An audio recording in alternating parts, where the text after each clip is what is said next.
오늘도 하나님의 말씀 앞으로 나오신 여러분을 진심으로 환영합니다. 오늘은 71강 시대소망 25장 첫 번째 강의가 되겠습니다. 제목은 깊은 곳에 그물을 내리라. 25장은 해변에서의 부르심이라는 제목으로 되어 있습니다. 성경 마태복음 4장 18절부터 22절, 마가복음 1장 16절부터 20절, 누가복음 5장 1절부터 11절까지 말씀을 본문으로 말씀을 우리가 함께 나누도록 하겠습니다. 지난 시간 우리가 배운 말씀은 나사렛의 사람들이 예수님을 거절하는 장면을 우리가 배웠습니다. 예수님께서 말씀으로 그들에게 권면을 하셨으나 그들은 예수님을 목수의 아들로 받아들였습니다. 이 땅에 오신 구주로 받아들인 것이 아니죠. 결국 그들은 여러 차례 예수님의 권면에도 불구하고 예수님을 받아들이질 못하고 결국은 예수님을 거절하는 사람들이 되고 말았습니다. 예수님께서 그들에게 말씀을 가르치실 때 그들이 받은 빚이 너무나 많았지만 그 받은 빚을 가지고 아무것도 한 것이 없습니다. 반면에 이방인들은 받은 빚은 매우 적었지만 또 그 당시 인정받지 못했던 사람들은 받은 빚은 매우 적었지만 그 받은 빚에 매우 충실하게 살았고 또다시 예수님께서 그 빚을 전해 주셨을 때 그 모든 빚을 받고 받은 빚에 합당한 삶을 살았습니다. 그것이 중요한 것이죠. 얼마나 많은 빚을 받았느냐가 아니고 받은 빚에 어떻게 충실하게 사는가, 그것이 중요하다는 사실을 우리가 배웠습니다. 화난 나사렛 사람들이 예수님을 죽이려고 했고 천사가 나타나 그 예수님을 안전한 장소로 인도해 주셨습니다. 천사가 우리를 보호하고 있다는 사실을 우리가 또한 살펴보았어요. 하나님의 보호자로부터 온 천사들이 날마다 우리의 발걸음에 동행하고 있다. 우리가 무엇을 하든지 어디에 있든지 주님을 위하여 살기로 결심한 그 모든 사람들을 천사를 통해 보호하시는 하나님의 인도하심을 우리가 살펴보았습니다. 이제 이 모든 말씀들을 뒤로 하고 오늘 우리는 말씀드린 것처럼 71강 깊은 곳에 그물을 내리라 라는 제목으로 말씀을 나눕니다. 갈릴리 호숫가, 디베랴라고도 하고요, 게네사렛이라고도 하는 같은 호수를 세 가지 이름으로 성경에 기록하고 있습니다. 그런데 너무 호수가 커서 그 호수를 바다라고도 불렀죠. 그래서 이 갈릴리 호숫가에 이른 새벽, 이제 막 동이 터오는 그 시간에 예수님은 조용한 시간을 보내려고 물가로 나오셨습니다. 호숫가에는 밤새 고기를 잡으려고 수고했지만 수확이 없는 제자들, 지친 모습이 역력한 그 제자들이 아직도 물 위에 배를 띄워놓고 있었습니다. 또 이렇게 동이 터오는 이른 새벽에 사람들은 예수님이 이곳으로 온다는 소식을 듣고 예수님의 말씀을 듣기 위해 모여들기 시작했습니다. 너무 많은 사람들이 모여들었기 때문에 그 사람들 가운데 예수님께서 말씀을 전할 수가 없었죠. 마침 베드로의 배가 그 호숫가에 있었기 때문에 예수님께서는 베드로의 배에 오르셨습니다. 그리고 베드로에게 해변에서 조금 바다 쪽으로 밀어서 그 배를 호숫가 위에 띄우라고 말씀을 하셨습니다. 이제 해변가 조금 떨어진 곳 베드로의 배 위에 서서 예수님께서 해변가에 있는 사람들에게 말씀을 가르치기 시작했습니다. 사람들은 점점 더 모여들었고 모든 사람들은 배 위에서 말씀하시는 예수님을 바라보면서 그 말씀을 듣게 되었습니다.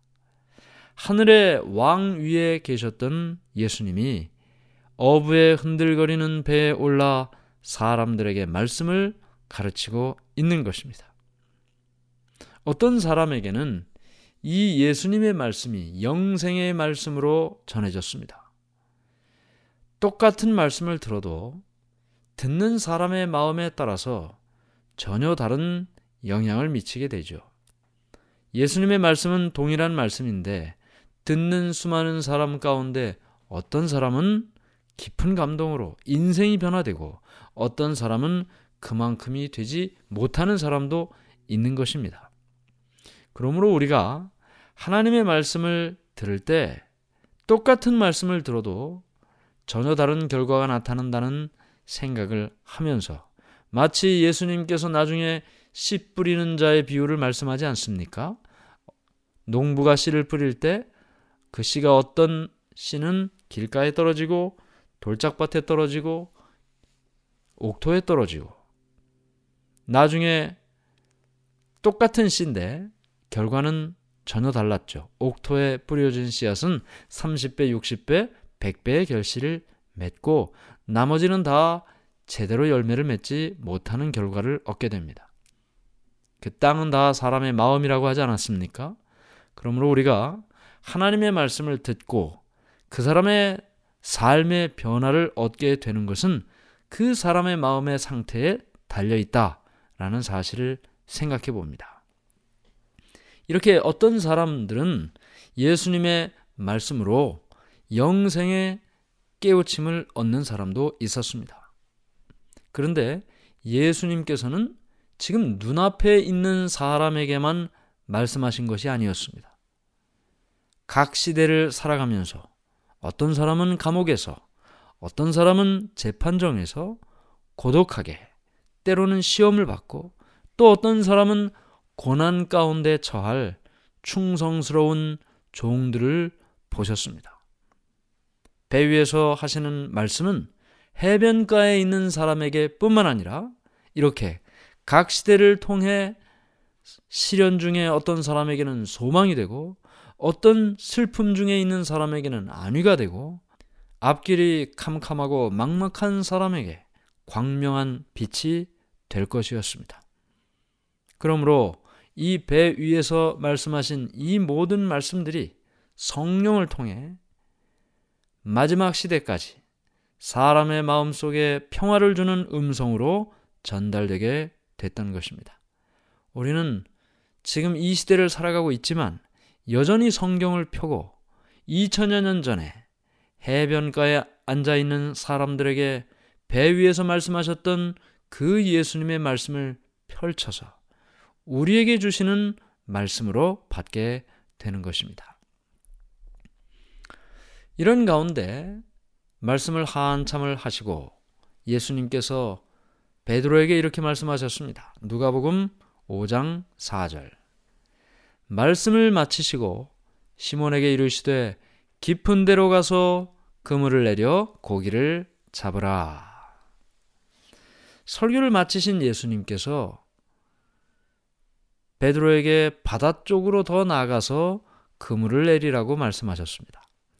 우리가 아는 것처럼 이미 베드로는 밤새도록 고기를 잡으려고 노력을 했지만 한 마리도 고기를 잡지 못한 채 지금 돌아오는 중이었습니다. 이 갈릴리 호수는 물이 너무 맑기 때문에 낮에는 고기를 잡을 수가 없고 밤에만 고기를 잡았다고 합니다. 그래서 지금 베드로가 밤새 노력을 했지만 고기를 잡지 못한 채 새벽녘에 돌아오는 중이었는데 예수님께서 그 배 위에 오른 다음에 사람들에게 말씀을 가르쳤던 것이죠. 아마 이렇게 말씀을 다 가르쳤을 때는 이미 해는 뜨고 밝아진 후였을 것입니다. 그런데 예수님께서 베드로에게 깊은 데로 가서 그물을 내려 고기를 잡으라 라고 말씀을 하셨죠. 사실 이 말씀을 들을 때 베드로는 낙심 가운데 있었습니다. 우선 그가 밤새도록 한 마리의 고기도 잡지 못했다는 것이 낙심의 이유가 됐겠죠.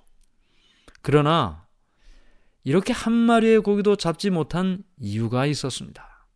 그는 밤새도록 마음속에 다른 생각을 하고 있었습니다.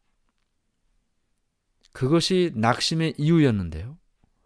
그는 외로운 감방에서 홀로 괴로워하고 있는 침례 요한을 생각하고 있었습니다. 예수님과 제자들 앞에 놓인 전망, 결코 좋은 전망이 아니죠. 유대 지방에서 전도를 했는데 좋은 성과를 내질 못했습니다. 사역에 실패를 경험했죠. 더군다나 당시 지도자들인 제사장이나 랍비들로부터 적대적인 악한 감정에 대접을 받고 있었습니다. 더군다나 자기의 직업인 이 고기 잡는 일도 실망스러운 결과가 됐으니 그의 마음이 낙심 가운데 있었던 것이죠. 이런 마음 가운데 있을 때 예수님께서 깊은 데로 가서 그물을 내려 고기를 잡으라, 그렇게 말씀을 주신 것입니다. 사실 직업으로 따지면 고기 잡는 직업은 지금 베드로의 직업이고 예수님은 말씀을 가르치는 직업을 가진 거죠. 그런데 말씀을 가르치시는 예수님이 고기 잡는 일을 지금 하루 이틀 한 것이 아닌 이 전문가 베드로에게 깊은 데로 가서 그물을 내리라 라고 말씀하시는 것은 베드로에게 있어서는 사실 받아들이기가 좀 힘든 명령이었습니다. 이곳에서 고기를 잡은 지가 벌써 오래됐고 그리고 지금은 고기를 잡을 수 없는 시간이기 때문이죠. 그런데 베드로가 이렇게 이야기를 합니다. 누가복음 5장 5절. 시몬이 대답하여 이르되 선생님, 우리들이 밤이 새도록 수고하였으되 잡은 것이 없지만은 말씀에 의지하여 내가 그물을 내리리이다. 밤이 새도록 수고했지만 잡은 것이 없습니다. 그는 지금 빈 그물을 가지고 돌아왔죠. 그런데 그가 말을 한 것처럼 당연히 안 잡힐 것을 제가 알고는 있지만 그래도 선생님께서 하시는 말씀이니 제가 선생님을 사랑하는 마음으로, 존경하는 마음으로 순종하겠습니다 라고 그렇게 이야기를 한 것입니다. 그런데 누가복음 5장 6절 7절에 이렇게 말씀이 기록되어 있습니다. 그렇게 하니 고기를 잡은 것이 심히 많아 그물이 찢어지는지라. 놀라운 일이 일어났습니다.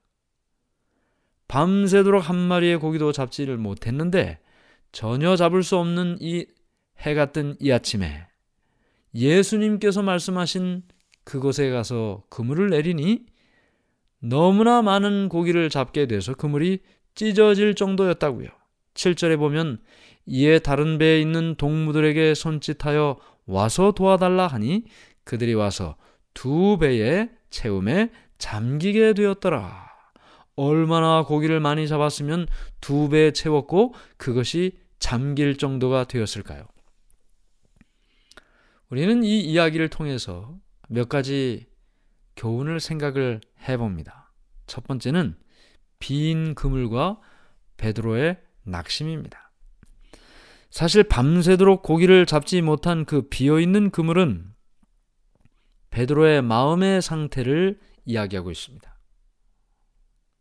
아무런 수확이 없는 마음이죠. 실망과 낙심의 마음입니다. 지금까지 살아가고 있는 현재도 걱정되는 일이 많고 앞으로 일어날 일도 걱정스러운 것입니다. 침례 요한이 투옥된 일, 사실 침례 요한이 투옥된 일은 제자들에게는 너무나 큰 충격이죠.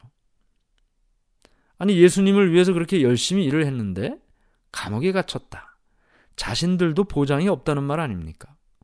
유대지방 사역에서의 실패, 열심히 일했는데 결과가 없습니다. 종교 지도자들의 적대적인 태도, 앞으로 모든 전망, 모든 것이 희망이 없는 것입니다. 그것이 비어있는 그물이었고 베드로의 마음도 마찬가지였습니다. 어쩌면 우리가 살아가는 이 시대가 늘 우리 앞에 놓여있는 삶의 이런저런 일 때문에 우리의 마음에 걱정이 되고 근심이 되고 낭망이 되고, 그래서 베드로가 가지고 있었던 빈 그물 같은 그런 삶을 우리가 살고 있는지도 모르겠습니다. 그런데 예수님께서는 그러한 베드로에게, 일어나지도 않을 것처럼 생각하고 있는 그 베드로에게 무엇인가를 하라고 말씀하셨죠. 깊은 곳에 가서 그물을 내려 고기를 잡으라. 여기 깊은 곳이라는 것이 원래 원어로 헬라어로 바토스라는 단어입니다. 바토스. 이 바토스라는 말이 깊은이라는 뜻인데요. 이 말 여러 뜻이 있는데 그 중에 하나님의 깊은 것이라는 뜻도 있습니다. 하나님의 깊은 것. 하나님의 깊은 것이 무엇일까요? 고린도전서 2장 10절에는 오직 하나님이 성령으로 이것을 우리에게 보이셨으니 성령은 모든 것, 곧 하나님의 깊은 것까지도 통달하시느니라. 하나님께서 인류를 구원하시기 위하여 계획하시고 실행하시는 그 모든 일, 그것이 하나님의 깊은 것입니다. 성령께서는 그것을 우리에게 알려주시죠. 그러므로 우리가 우리의 그물을 어디에 내리라고요? 깊은 곳에 내리라고요. 깊은 곳은 어디입니까? 하나님의 인류 구원을 위한 계획에, 이것이 깊은 것이다. 그러므로 우리의 그물을, 우리의 인생의 모든 것을 하나님께서 인류를 구원하시기 위한 그 모든 계획, 거기에 여러분의 그물을 내려놓으시길 바랍니다. 그러면 그 그물에 찢어질 정도로 많은 수확을 경험하게 해 주실 것입니다. 오늘 베드로에게 주신 그 말씀, 깊은 곳에 가서 그물을 내려 고기를 잡으라 라는 이 말씀을 우리의 삶에 경험하고 실천하는 모두가 되기를 간절히 바랍니다. 하늘에 계신 하나님 아버지, 오늘 우리는 얼마나 낙심하고 얼마나 빈 그물을 거두어 드리고 있습니까? 빈 그물만 바라보고 낙심하고 살 것 아니라 깊은 데로 가서 그물을 내리라는, 하나님의 뜻과 계획에 우리의 그물을 내리라는 그 말씀을 기억하고 살게 해 주시옵소서. 예수님의 이름으로 기도드리옵나이다. 아멘.